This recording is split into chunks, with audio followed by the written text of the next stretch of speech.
Meus irmãos, a paz do Senhor. Meus irmãos, nós vamos começar hoje a lição de número 4, características do caráter cristão. Nós vamos falar sobre, dar continuidade, porque a última lição, a lição 3 também estava falando um pouco sobre isso, né? Sobre essa realidade de caráter, isso conforme o caráter de Cristo. E nós vamos caminhar juntos, debaixo da orientação do Espírito de Deus. E à medida que a gente for expondo aqui os textos, a colocação toda, vai mantendo seu coração aberto, entendendo que é o seguinte: quando a palavra de Deus se apresenta a nós desta forma, mostrando um padrão, né, estabelecido por Deus para nós, não há aqui uma, digamos assim, uma imposição da parte de Deus, né, mas há, na verdade, da parte do Senhor, um convite para nós vivermos essa realidade, porque isso já se tornou possível em Cristo Jesus através do Espírito de Deus. Eu digo isso porque, dentre outras razões, quando eu comecei a estudar essa lição, eu não me vi tão crente assim como eu achava que eu era, né? Esse foi o primeiro impacto. E pensei sinceramente em passar para outro ministrar essa palavra. Mas depois eu entendi que a graça do Senhor é dessa forma. Deus não desiste de nós.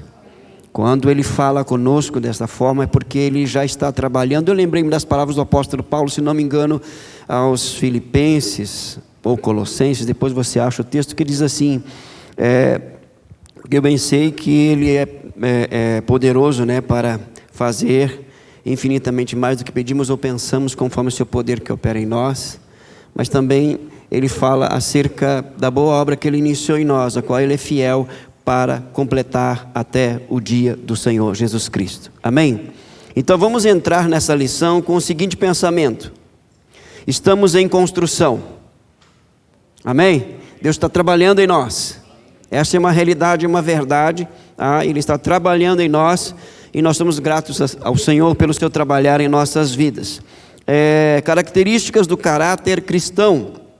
Na aula anterior aprendemos sobre a necessidade de termos um caráter semelhante ao de Cristo, não permitindo que sejamos amoldados conforme o padrão do mundo, sem Deus, né?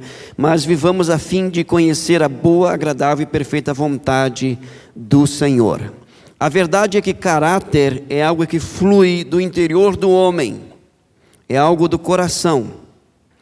Porém, existem evidências claras daqueles que experimentam essa transformação. Então nós vamos, a partir dessa verdade, trabalhar essa realidade aqui.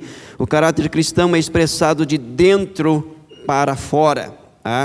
Nós entendemos que a obra do Espírito de Deus, o nascido de novo, é de dentro para fora.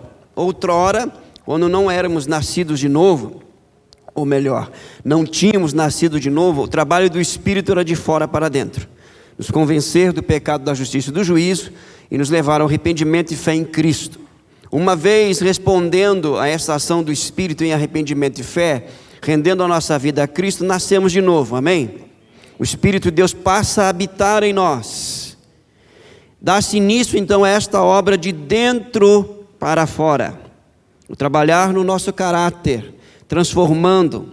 Entenda que o Espírito de Deus, Ele não faz isso por força, por violência. Ele faz de maneira graciosa, poderosa e tremenda. Amém? Então, traga à memória a sua mente de uma forma muito clara: o Espírito de Deus está trabalhando em mim. Há um trabalhar do Espírito de Deus na minha vida. Você crê nisso? Porque isso é uma verdade. Então, partimos desse princípio. A verdade é que todos os cristãos desejam agradar a Deus e ter um caráter aprovado por Ele. Atenção aqui: a vida cristã resume-se na revelação do propósito eterno de Deus, do Cristo em vós. Colossenses 1:27, lembra do início lá?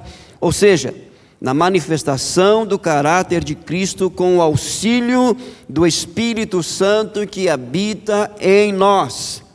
O Espírito Santo é aquele que nos ensina todas as coisas e nos faz lembrar de todos os ensinamentos de Cristo. Se não, vejamos Evangelho de João, capítulo 14, verso 26. Joga para nós aí. Você que achou aí, pode ler João 14, 26. Mas aquele Consolador, o Espírito Santo, que o Pai enviará em meu nome, esse vos ensinará todas as coisas, e vos fará lembrar de tudo quanto vos tenho dito. Amém? Então, uma das funções do Espírito Santo, ele é mestre, ele nos ensina. Outra coisa, ele nos ensina, nos fazendo lembrar das palavras do Senhor Jesus. Aí nós temos as pregações de Jesus, o ensino de Jesus. Logicamente que nós precisamos ter o contato com a pregação e ensino de Jesus, tá? Através da leitura, da meditação da palavra de Deus. Mas entenda o seguinte, que esta obra, ela não é por força nem por violência, mas é pelo Espírito de Deus que habita em nós. Ele nos ensina. Então, como é que eu posso usar a palavra aqui? Cultive, né? Eu ia falar contemple, mas contemplar é com relação à mente. Cultive um relacionamento saudável com o Espírito Santo. Por exemplo, o Espírito de Deus. O Senhor Jesus Cristo disse ao teu respeito que tu ensinaria todas as coisas. Me ensina. Eu preciso aprender. Espírito Santo, o Senhor Jesus Cristo disse a teu respeito que tu me farias lembrar de tudo que Jesus pregou e ensinou. Eu já li alguma coisa, mas agora nesse momento eu não lembro, eu preciso lembrar. Me ajuda, me traz a memória. E fica esperando. Vai acontecer. Até porque Ele habita na sua vida. Amém? É Ele quem transforma os nossos desejos e nos capacita a andar como Cristo andou. Tudo o que precisamos para viver como cristãos já está na pessoa do Espírito de Deus que habita em nós. Já está aí. Amém? Qualquer coisa ou qualquer pergunta, colocação. Se tivermos em mente que existe um modelo de Cristo para a conduta cristã, tendo o auxílio do Espírito Santo, isso fará com que naturalmente as qualidades espirituais bíblicas tomem forma em nossas vidas. A mudança do caráter e a transformação do homem se dão de dentro para fora como uma metamorfose. Vamos lá para... alguém abra para nós em Mateus capítulo 17, verso 2.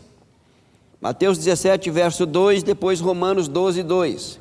Primeiramente Mateus 17, 2.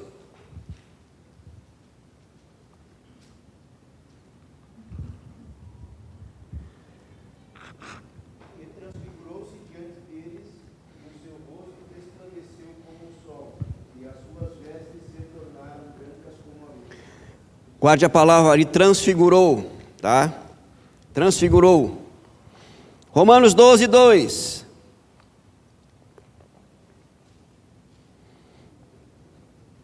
Não vos conformeis com este século, mas transformai-vos pela renovação da vossa mente, para que experimenteis qual seja a boa, agradável e perfeita vontade de Deus. É interessante como o apóstolo Paulo, ele faz um jogo de palavras aqui, porque quando ele diz assim, não vos conformeis, conformar ali é uma transformação externa, tá? É algo de aparência, ok? Aí ele vai dizer assim, não vos conformeis com este século, mas transformai-vos. O verbo transformar ali é o mesmo que nós lemos em Mateus 17, 2. Transfigurar-se, que é uma transformação de dentro para fora. Quando Jesus se transfigurou, Ele exteriorizou a sua natureza plena. Quando Paulo escreve aos Romanos, inspirado pelo Espírito, que ele diz assim, não vos conformeis com estes séculos, que não tomem a forma desta era, esta vestimenta, esse comportamento externo, sabe? As pessoas que vivem de acordo com esse sistema mundano é uma transformação meramente externa, ela não é interior. A transformação interior só é possível pela ação do Espírito. Então eu sinto em dizer que aqueles que vivem de acordo com os padrões do mundo, eles estão no engano. Não há verdade nisso. Agora, quando Paulo diz assim, mas transformai-vos, ou, na verdade, ali, uma tradução mais literal, se deixem ser transformados, tá? Esta ação de Deus de dentro para fora. Isto é manifestar o que Ele já está fazendo dentro de nós. Exteriorizar essa realidade. Nós somos nascidos de novo, filhos de Deus, habitados pelo Espírito Santo, e é um trabalhar do Espírito de Deus em nós. Precisamos tão somente exteriorizar essa realidade. Nós vamos construindo essa ideia aqui ao longo da lição, aí você vai entender o que significa isso. Não adianta inverter esta ordem e trabalhar a mudança de fora para dentro, como quando simplesmente baixamos uma lista de ordens e condutas, sem investir na transformação interior. Preste atenção. Existem regras, existem normas, existem leis estabelecidas por Deus para nós observarmos. Mas a transformação, ela não se dá na mera observância dessas regras e dessa conduta. Você quer ver um exemplo? Os fariseus. Exteriormente eles cumpriam a lei, mas interiormente eles estavam longe de Deus. Tanto que quando Nicodemos vem falar com Jesus, e Nicodemos era mestre em Israel, é significativo o capítulo 3 de João. Por quê? Porque Nicodemos era uma referência na sua época de espiritualidade, piedade, devoção e disciplina. Ele não era um homem perverso, devasso, não. Extremamente culto nas questões do Antigo Testamento. O que Jesus fala para ele? Você tem que nascer de novo, Nicodemos. Essa simples declaração, na verdade, impactou a vida de Nicodemos. É o que nós acabamos de ouvir aqui. Não é obediência a regras, a uma conduta. Isso muito bem nós podemos imitar. Então cuidado para não impor sobre você regras, leis, sem que realmente haja uma transformação em um viver totalmente natural a partir da sua nova vida em Cristo Jesus. Sim. Sabe que sobre isso, eu estou lendo aquele livro que tu me emprestou, Vitória sobre a Escuridão. E aí o capítulo que eu li ontem falava exatamente sobre isso, né? Tu está falando sobre a transformação que vem de dentro para fora. E aí o autor, ele diz assim, que nós queremos, às vezes, procurar na Bíblia, para que seja mais rápido, né? Procurar na Bíblia o que nós temos que fazer. A gente tem que procurar a prática.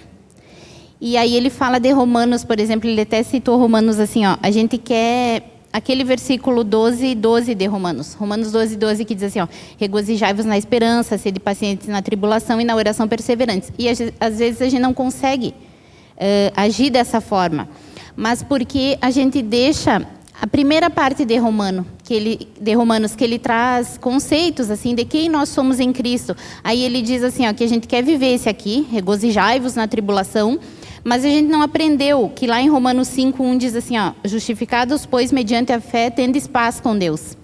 Então, ele trata isso, né? Que a gente quer ir para a parte prática sem aprender os fundamentos. E é exatamente isso, que a transformação vem de dentro para a formação do Espírito, conforme aquilo que ele vai nos ensinando da palavra, né?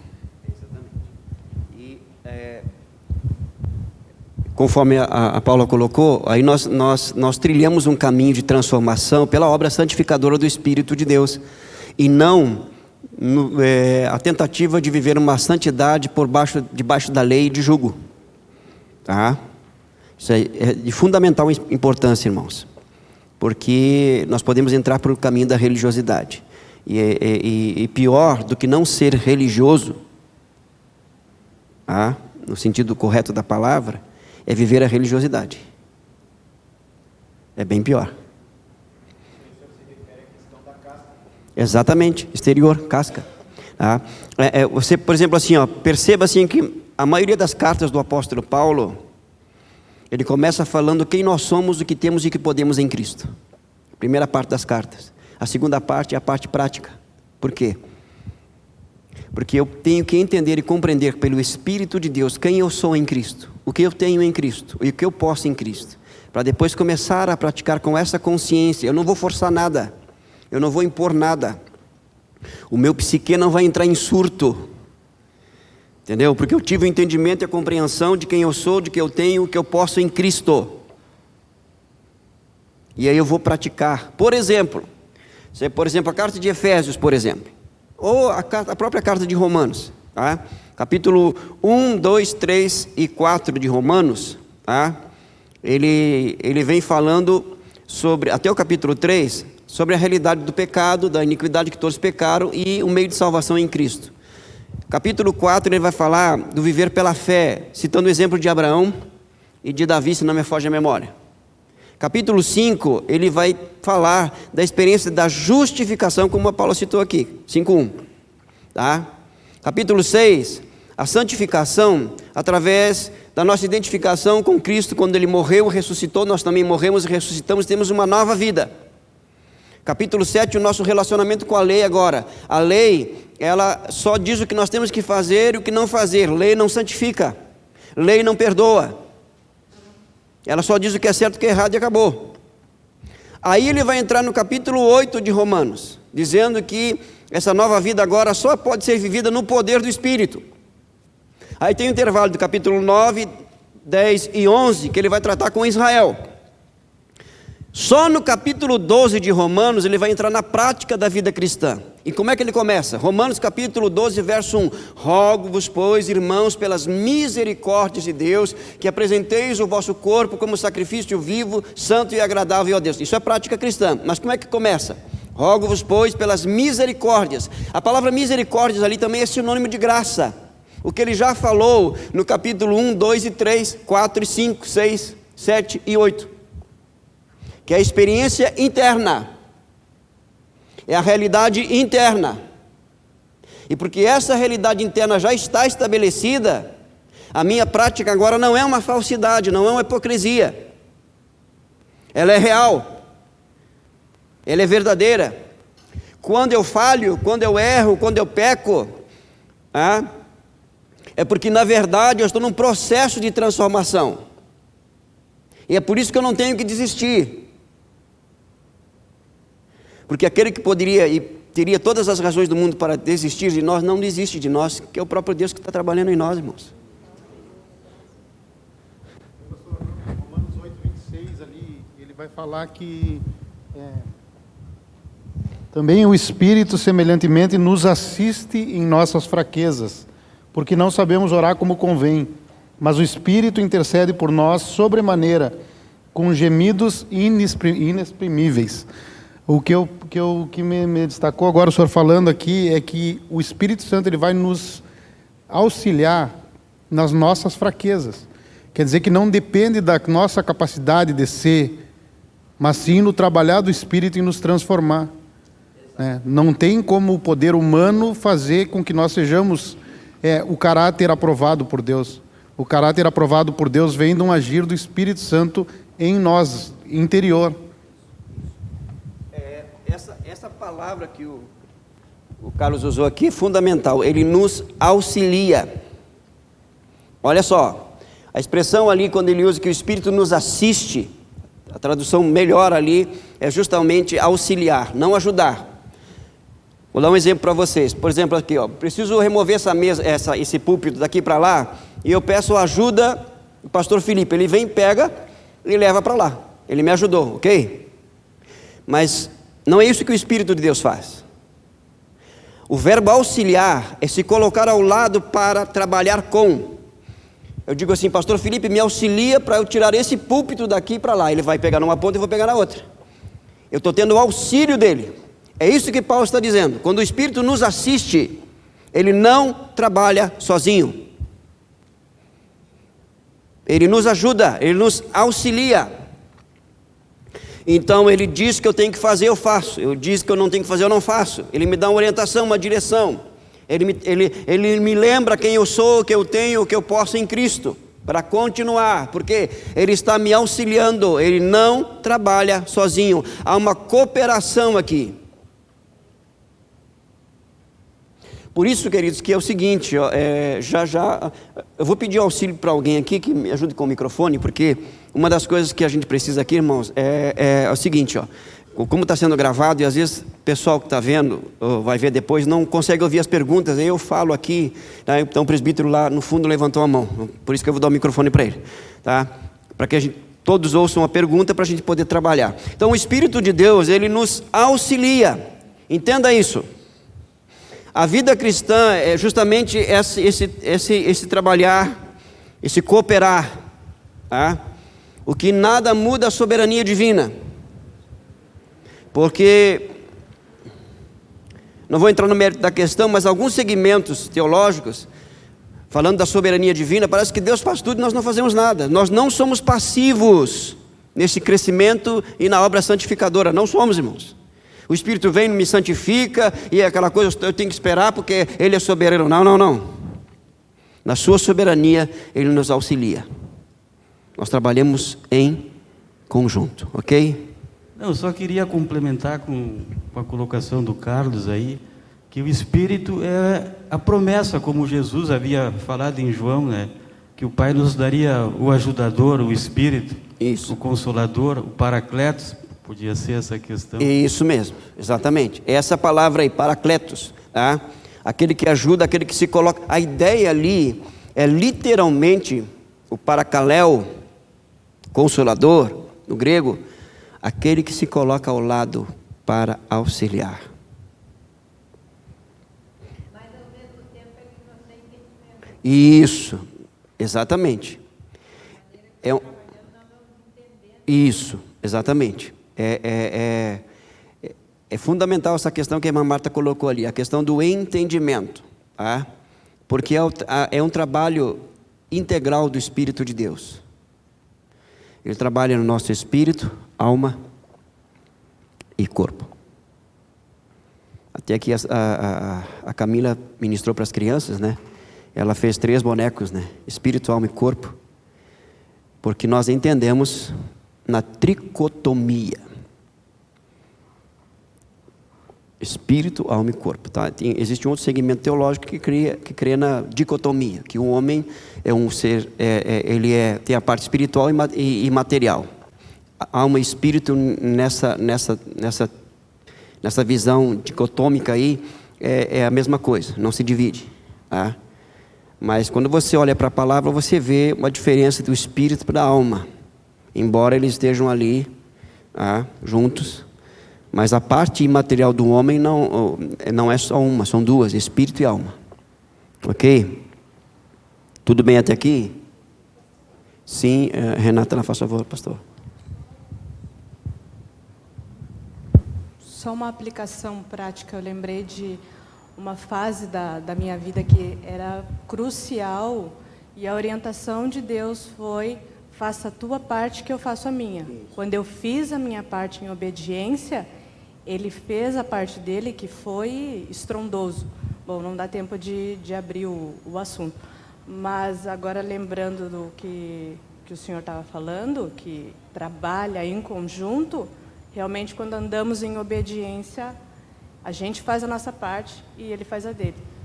Exatamente. É esse entendimento que nós temos que cultivar.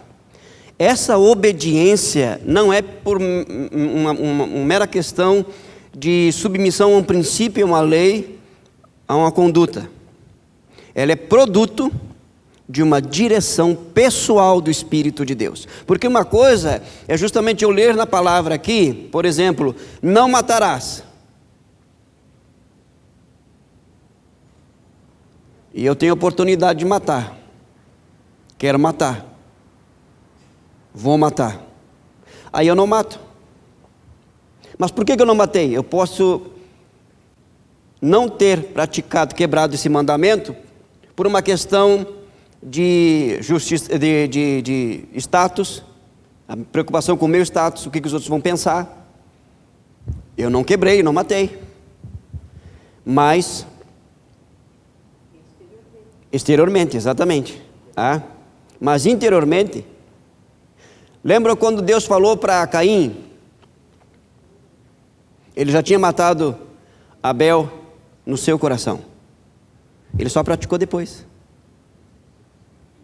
Então já tinha caído. Essa é a ação do Espírito de Deus. Quando Ele nos diz, quando Ele nos mostra. Por isso é o seguinte, o que a gente repete aqui, irmãos, não é somente porque estamos falando, porque abrimos o texto sagrado, mas nós precisamos ouvir a palavra, ao ler a palavra, ouvir a pregação, a exposição do texto sagrado, sermos convencidos, não somente pela nossa consciência, mas pelo Espírito Santo de Deus, porque aí a minha obediência, ela não é uma obediência meramente legalista, religiosa, ela é uma obediência que é produto de um relacionamento de amor. Ela é genuína, porque não é toda obediência que Deus aceita não, irmão. Por isso que não basta obedecer. Por que você está obedecendo? É porque senão Deus pesa a mão sobre mim, é porque senão eu vou para o inferno, porque senão de repente, o que os outros vão pensar? Olha só, eu já construí um status de santidade, então é por causa sua, não é por amor a Deus. Exatamente, isso é religiosidade. Orgulho, exatamente. Então, os irmãos estão entendendo? Também é individual, né? Eu estava olhando uma pregação, acho que foi do Cláudio, e ele falava justamente disso, da individualidade que tem também o Espírito Santo com cada um, porque não tudo que ele pede para uma pessoa aplica para todos. E então, se eu não posso me posicionar, se o Espírito Santo pede algo para mim, eu não posso me posicionar materialmente, entendo eu, na minha simplicidade, de comparar com o outro irmão. Se o outro irmão pode, eu também posso. Então eu descarto o Espírito Santo fala para mim. E não é isso, é totalmente ao contrário que ele quer, segundo o meu entendimento. Sim, eu entendi. A irmã está colocando justamente aqui, cada um tem digamos assim, um nível de intimidade, particularidade com o Espírito Santo. Eu vi uma experiência de um pastor, que ele disse o seguinte, eles estavam trocando experiências entre pastores, e um pastor contou uma experiência de que ele foi convidado para pregar numa determinada igreja, e ele estava em direção a essa igreja, ele não sabia direito o endereço, aliás, ele tinha perdido o endereço da igreja, esse pastor, e já estava quase na hora de começar o culto, eles simplesmente não estavam perdidos. De repente aquele pastor pediu para parar o carro, disse, para o carro, o motorista parou o carro, e ele fez a seguinte oração: Espírito Santo, está quase na hora de chegar o culto, de começar o culto, nós estamos perdidos, nós estamos andando há 1 hora e não achamos a igreja, a partir de agora, nos guia até a igreja. Aí ele disse, pode ligar o carro, vai por aqui, por ali. 10 minutos chegaram na igreja. Aí o outro pastor que ouviu isso disse, meu Deus do céu. Ele saiu dali daquele meio que estavam conversando, entrou numa sala e foi orar, Senhor, eu quero essa intimidade, me dá essa intimidade. Olha o que o Espírito de Deus falou para ele: quem é fiel no pouco, sobre o muito colocarei. Eu disse, como assim, Espírito? Não entendi. As pequenas coisas que eu coloco no teu coração, como por exemplo, ore por fulano, e você obedece, isso vai criando uma sensibilidade. Você vai obedecendo, eu vou te concedendo, à medida que você for obedecendo, eu vou te concedendo experiências maiores, até chegar a um nível que você vai se surpreender comigo.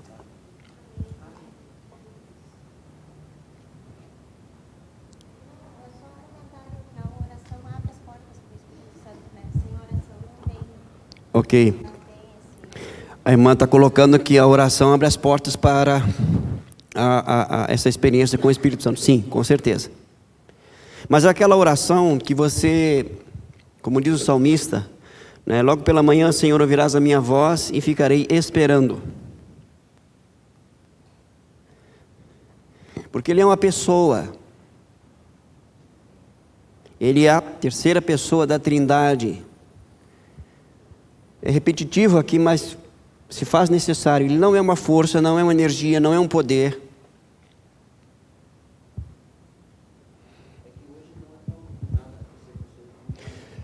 Não, até eu lembrei aqui de um livro, O Deus Esquecido. Tá? Se você puder ler esse livro. E o autor fala justamente sobre a terceira pessoa da Trindade, o Espírito Santo. Que é o que quem mais nós temos menos, na verdade quem tem, nós temos menos relacionamento das três pessoas, porque nós nos dirigimos ao Pai em nome de Jesus. Mas o Espírito Santo, aquele que habita em nós. Então, esse trabalhar envolve tudo isso. E por isso que a gente também lembra aqui, irmãos, que Deus não tem filhos prediletos. Todos em Cristo Jesus são filhos. Qual que é a diferença? É que alguns se aproximam mais, têm mais sensibilidade, porque construíram isso. Entendeu? Todos os filhos de Deus em Cristo vão para o céu. Estão salvos. Mas nem todos vão ter a mesma experiência, a mesma maturidade cristã. E isso não depende somente do Espírito. Depende de cada um de nós. Como eu lido com essa realidade. Como eu trabalho isso. Ok? Tudo certo aí? Agimos de forma correta quando semeamos no nosso coração para que haja o pleno trabalhar de Deus em nós. A libertação do poder do pecado. Isso já aconteceu. Todo nascido, escute aqui, olha para mim aqui, preste atenção. Todo nascido de novo está liberto do poder do pecado.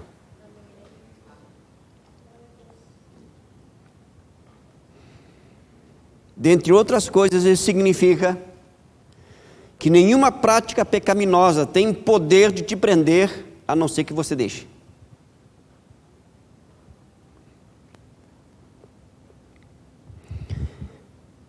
Libertação do pecado, a justificação pela fé.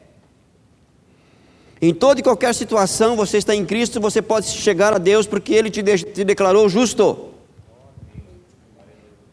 Não há dívida, não há condenação sobre a sua vida.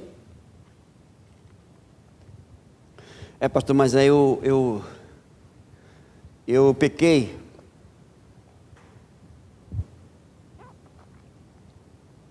Nós já falamos sobre isso. E trouxe uma certa dificuldade para alguns, que é natural.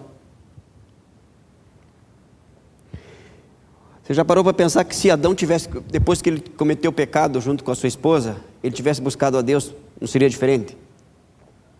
Ou se na primeira pergunta de Deus, ele tivesse respondido de maneira correta: Adão, aonde estás?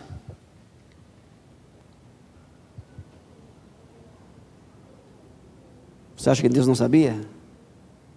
Deus está sempre nos chamando ao arrependimento quando nós pecamos. Por uma única razão. A partir do novo nascimento, nós somos dele. Lembre-se que são os nossos pecados que fazem separação entre nós e o nosso Deus. Pastor, por que a tendência, quando nós pecamos, quando nós caímos, mesmo nascidos de novo, é fugir? É nos esconder, é sair da comunhão? Boa pergunta. Você não saiu da comunhão, você está na comunhão, ela simplesmente foi fragilizada. Essa primeira reação, ela revela a nossa fragilidade em algumas coisas. Primeiro, o entendimento de quem nós somos em Deus. A partir do novo nascimento, pecando ou não pecando, você é filho de Deus por adoção. Acabou, você é filho. Lembra do filho pródigo lá? Queria ser recebido pelo pai como escravo. O que o pai falou? Filho.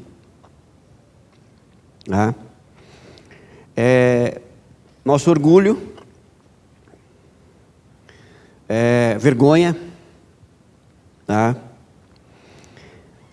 tendência de acreditar mais no que estamos sentindo do que Satanás está lançando na nossa mente, do que realmente o que a Bíblia fala a nosso respeito em Cristo Jesus?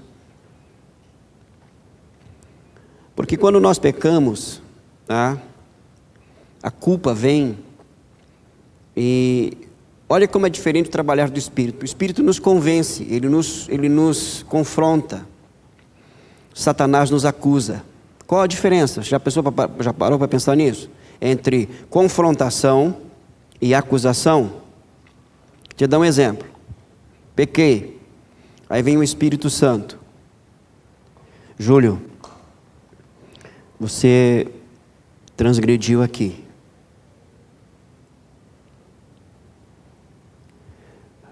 Volte para Deus. Satanás, olha aí, ó. Tu acha que tu nasceste de novo? Se tu tivesse nascido de novo, tu não faria isso. Mais uma vez? Você acha que Deus vai te perdoar? Toda hora você está fazendo isso, pedindo perdão.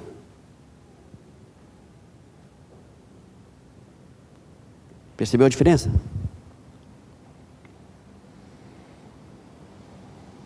Além de Satanás, tem... Vamos voltar para cá. Você entendeu ou não? Ah, beleza. Maravilha. Então agimos de maneira correta quando semeamos a libertação do pecado, a justificação, a regeneração em Cristo. Entenda que uma vez em Cristo você é nova criatura. O ver contrário disso que entristece o espírito ou a hipocrisia. Não, você é nova criatura. Você tem uma nova natureza na sua vida. Deus está compartilhando a sua santidade com você. Isso é real, é verdadeiro.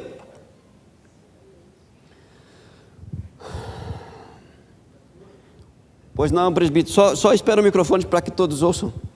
É importante você começar as suas orações desse tipo assim: Senhor, te dou graça porque sou teu filho, tu tiraste o coração de pedra, colocaste o coração de carne, colocaste em mim o teu espírito, me fizeste uma nova criatura. Isso é verdade ou não? Amém. Por que nós não oramos assim, irmãos? Deus, estou aqui, sabe como é que é, né? Eu não sei não, Senhor. Será que eu nem sei se eu nasci de novo, Deus? É que tem uns pecados que tem mais peso que outros pecados, né, pastor? Sim, em consequência, sim, exato. Com relação até ao que o irmão colocou ali. Sim, com certeza. Porque, na verdade, nós estamos constantemente pecando, né? Sim. Através de pensamentos, palavras, atitudes. E esses pecados, às vezes, ficam no nosso coração e, às vezes, até a gente acostuma com esse tipo de, às vezes, atitudes. E mesmo assim parece que isso não nos causa tanto dano, né? Ok. Mas tem outros pecados que parece que são mais danosos que alguns que a gente pratica no dia a dia. Então tem uns que parece que nos afasta mais de Deus que outros, né? Em termos de consequência, sim, tem sim, e Deus mesmo faz essa diferença. Por exemplo, você olha, por exemplo, o povo saindo do Egito, indo para a terra prometida, o deserto ali alguns pecados que eles cometiam, Deus falava, advertia, outros imediatamente a terra se abria e descia fogo do céu.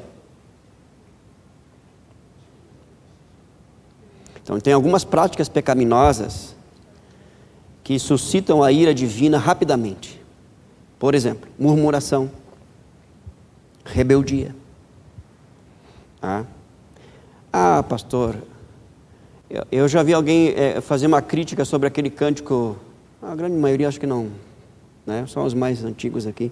Pecado, pecadinho, pecadão. Não, pecado é pecado. Irmãos, em termos de transgressão da lei, sim. Mas de consequência com relação a Deus e ao próximo, não. O próprio Jesus falou isso no Sermão do Monte. Ouviste o que foi dito? Por exemplo, não matarás.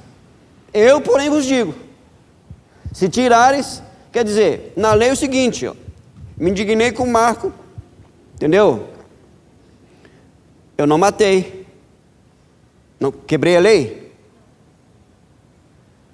Não?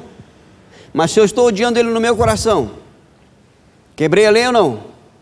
Lógico que quebrei, irmãos. Mas, pastor, no caso, às vezes, esses pequenos pecadinhos, vamos dizer assim, eu vi outro dia uma foto que eu achei bem interessante, que dizia a respeito do pecado, né? Que morre mais pessoas pelo mosquito da dengue do que pisoteado por um elefante. Então, a gente vai juntando um pecadinho, mas não tem consequência para os outros. Mas ninguém soube. E aí, daqui a pouco, se torna num montante que, às vezes, é mais difícil de tu enxergar do que um grande pecado que tu faz já te dá conta, né? Então... Sim, por isso a necessidade, dentre outras coisas, da oração do salmista: sonda-me, ó Deus, e conhece o meu coração. Vê se há em mim algum caminho mau e guia-me pelo caminho eterno.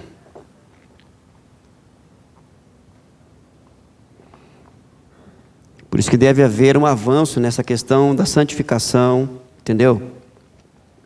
O que eu quero dizer para os irmãos é o seguinte, nós estamos em nós estamos em processo de transformação, é fato, ok? Quando nós transgredimos, quando nós pecamos, ainda que sejamos convencidos por nós mesmos ou por Satanás, seja lá por quem for, que não vale a pena, que nós temos que desistir, que não adianta, o Espírito de Deus que habita em nós está dizendo: eu estou trabalhando. E a questão é em quem nós vamos acreditar.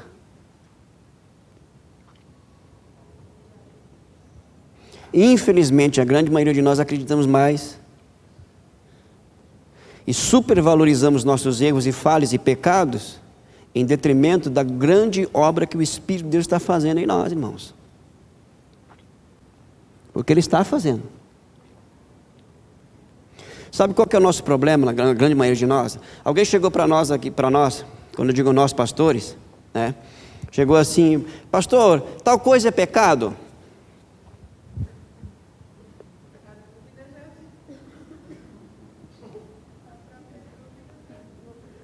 A Bíblia é clara falando o que é pecado ou não é, irmão. Então, se não está na Bíblia aqui que é pecado,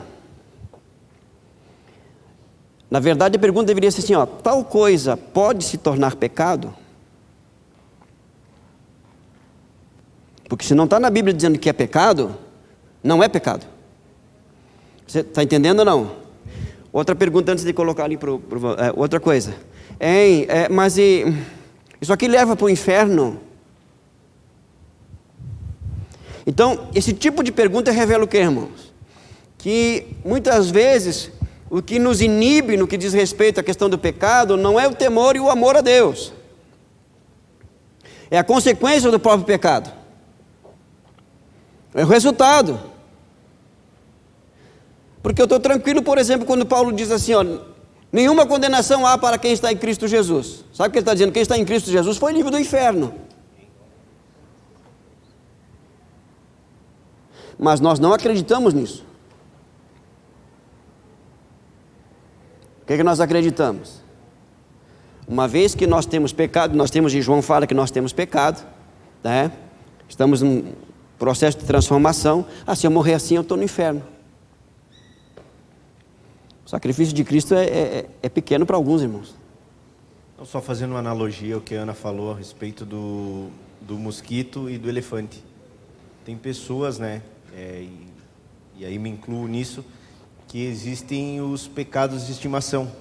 São aquelas coisas que são cultivadas por muito tempo e que justamente por essa questão que o senhor falou aí, que a pessoa pega e é uma coisa simples, ao mesmo tempo em que há o julgamento, que há a condenação, digamos assim. Agora eu estou salvo, agora eu estou condenado. Agora eu estou salvo, agora eu estou condenado. Então a gente passa, digamos, as 24 horas do dia entre céu e inferno. Sim. Por isso que é necessário o entendimento e a compreensão dessa verdade de quem somos, que temos e que podemos em Cristo e da obra do Espírito Santo. Olha só. Justificação pela fé, regeneração e o andar no Espírito. Tudo isso levará a uma transformação interna que será evidenciada em comportamentos semelhantes ao de Cristo. Atenção aqui. A graça de Deus nos capacitará a fazer as coisas certas diante dEle, pela graça que recebemos a natureza de Cristo. Com esse poder diante de nós, precisamos decidir ser semelhantes a Cristo em cada ação. Será um operar de transformação diária, um processo. Como tal, damos um passo de cada vez, e cada passo correspondente a um nível de maturidade alcançado. Olha só, Tito capítulo 2, versos 11 a 13. Tito capítulo 2, versos 11 a 13. Tito está na Bíblia aí, tá, irmão? Ajuda aí. Tito capítulo 2, versos 11 a 13. Pode lançar para nós aí. Porque a graça de Deus se há manifestado trazendo salvação a todos os homens, ensinando-nos que, renunciando à impiedade e às concupiscências mundanas, vivamos nesse presente século sóbria e piamente. 13.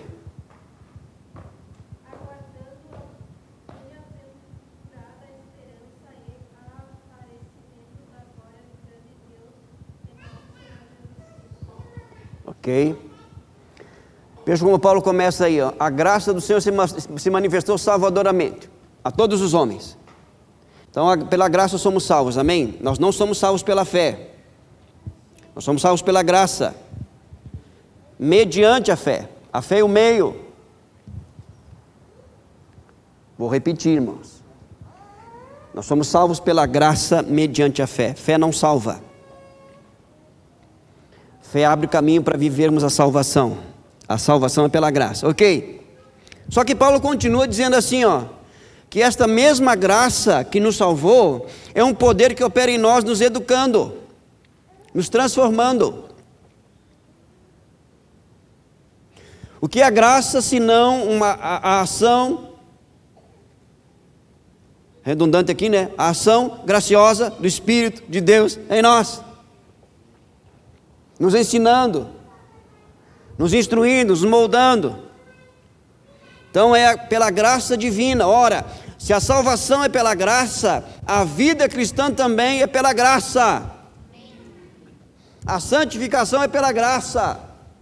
O amadurecimento é pela graça, não é por força, não é por violência, não é por imposição, não. É a mesma graça. Só que agora, operando em nós a transformação, é pela graça. Por isso que o salmista diz, a tua graça é melhor que a vida. Porque vida sem graça é uma vida desgraçada. Profundo, né?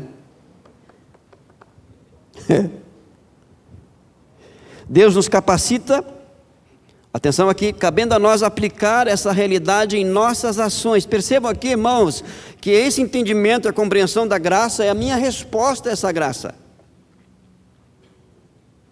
Por exemplo, a questão do fruto do Espírito. Eu não preciso orar pelo fruto do Espírito para receber, já está lá. Eu tenho que agradecer e começar a agir. Mesmo, por exemplo, o fruto do Espírito é amor, alegria, paz. Vamos pegar aqui a alegria, tá? Eu, por natureza, sou mal-humorado. Ok? Tem muita alegria. O negócio é complicado. E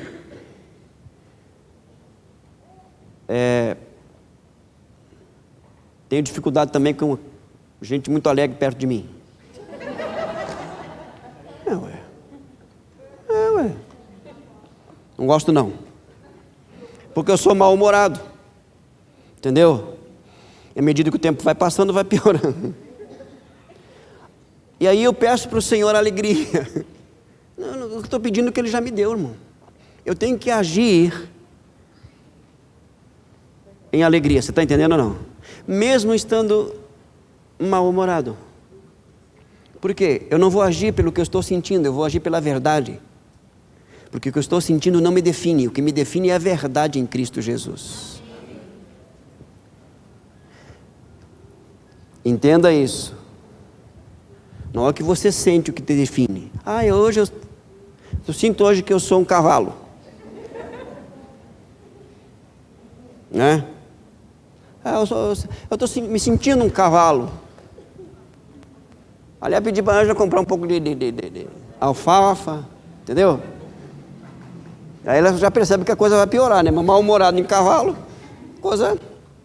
Mas eu nasci de novo, mesmo me sentindo cavalo. Aí eu tenho que decidir se eu vou seguir o que eu estou sentindo ou a verdade em Cristo Jesus. É isso que é andar no Espírito, irmãos. É isso o responder da graça. E isso para qualquer outra situação. Ok? Ou quer que eu vou um pouco mais fundo aqui? Você está entendendo, né? Então o que nos define é o que nós somos e temos e podemos em Cristo Jesus. Esse livro que a Paula citou aqui é Vitória sobre a Escuridão, né? Vitória sobre a Escuridão. Na verdade são 3 livros. E o autor, nos 3 livros, ele trabalha justamente em primeiro lugar o entendimento e a compreensão de que nós temos que ter de quem nós somos, o que temos e o que podemos em Cristo Jesus, para depois então começar a lidar com as nossas fraquezas, com as nossas esquisitices, com os nossos pecados. Porque com esse entendimento, nós não vamos lidar com essas coisas sob lei, sobre acusação ou medo de ir para o inferno. Nós vamos lidar com essas coisas debaixo da graça divina, no poder do Espírito, e aí nós vamos avançar. Você está entendendo ou não? Então recomendo para você aí esses 3 livros aí. Um é a Vitória sobre a Escuridão, o outro é Santificação e o terceiro eu não lembro. Quebrando as correntes, ok. Que alguém pega esse livro, quebrando as correntes, o crente está acorrentado. Nesse aspecto de nós lidarmos com as nossas fraquezas, com os nossos pecados, entendeu? Nesse aspecto, quebrando as cadeias, a partir do entendimento de quem nós somos e temos e podemos em Cristo. Então eu vou parar aqui, que eu nem saí da introdução e aí não dá mais mesmo. Então vamos lá para Efésios para você ter uma ideia. Efésios capítulo 1. O apóstolo Paulo começa a carta, declarando que somos e temos em Cristo Jesus. Isso vai até o capítulo 3, nós não vamos ler todos, mas vamos só começar aqui. Olha só, Efésios capítulo 1, a partir do verso 3 até o verso 14 é uma sentença.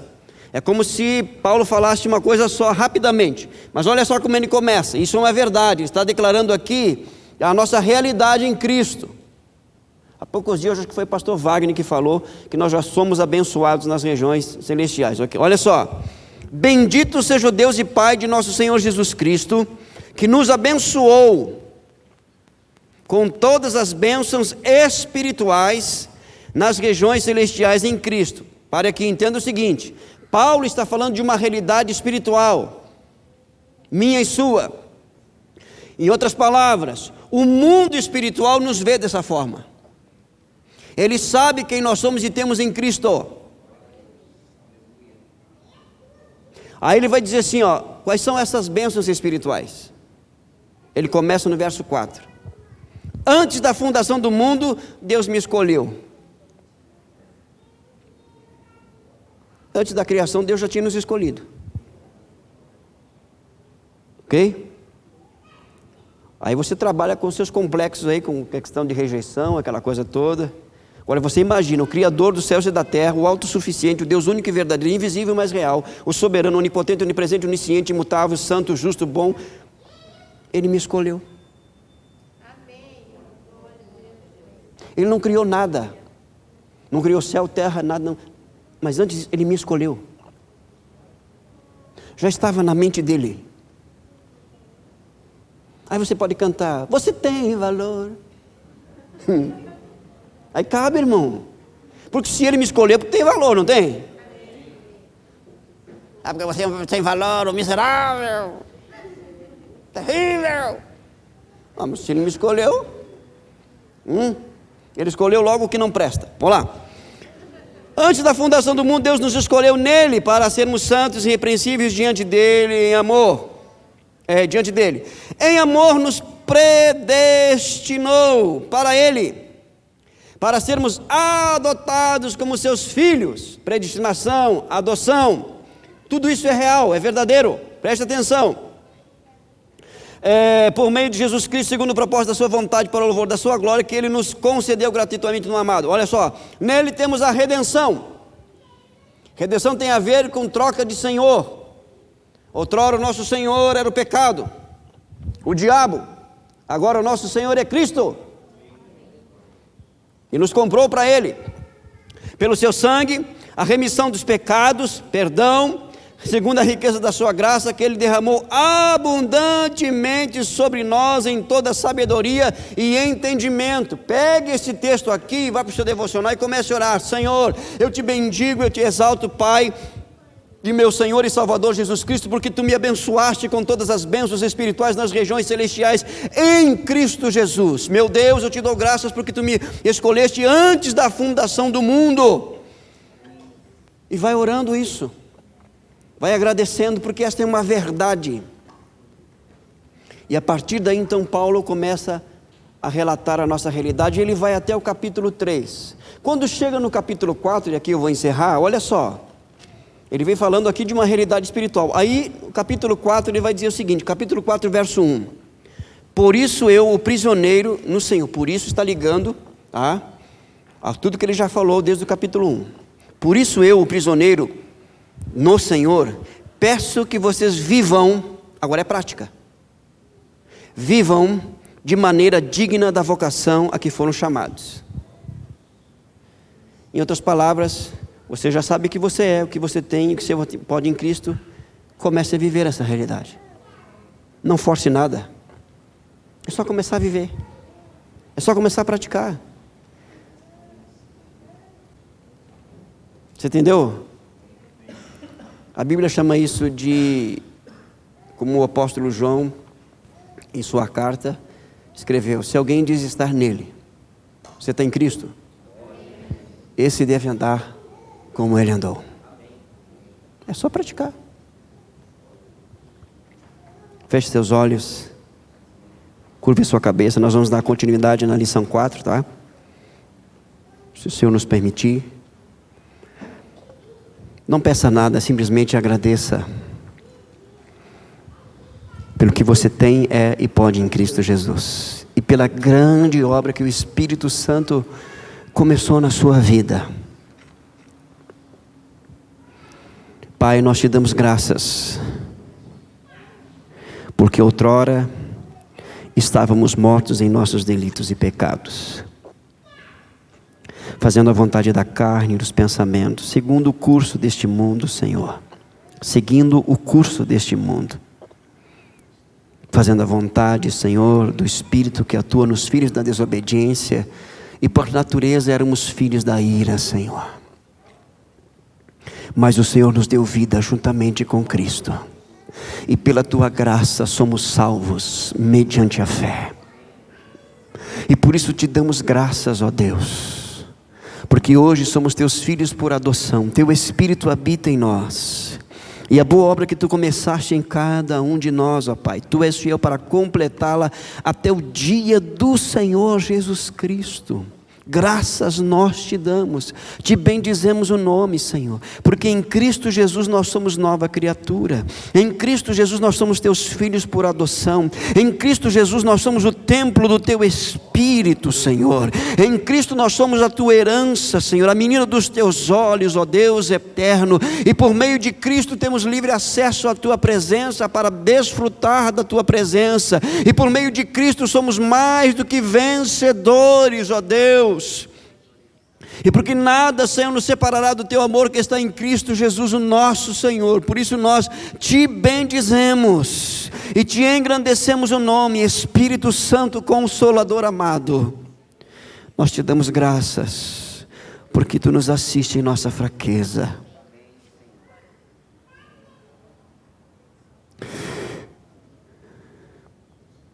Espírito Santo, nós te damos graças, porque Tu nos ajuda, Tu nos conduz, Tu nos dirige. Ajuda-nos, ó Espírito Santo, a nos relacionarmos contigo de maneira correta. E toda vez que nós te entristecermos, ó Espírito, fala ao nosso coração com a Tua voz doce, mansa, e nos traz de volta. Tu és o nosso Consolador. E Tu nos ensina todas as coisas, nos faz lembrar de tudo que Jesus pregou e ensinou. Ó Santo Espírito, nós Te amamos. Senhor Jesus, Tu és o nosso Senhor, o nosso Salvador, o nosso Redentor. Tu és o amado da nossa alma. No poder do Teu Espírito, Senhor, nós queremos continuar sendo Teus discípulos e Tuas testemunhas. Pai, obrigado por esta obra. Nós Te damos graças, orando sempre no poderoso nome de Cristo. Amém e amém. Que o Senhor te abençoe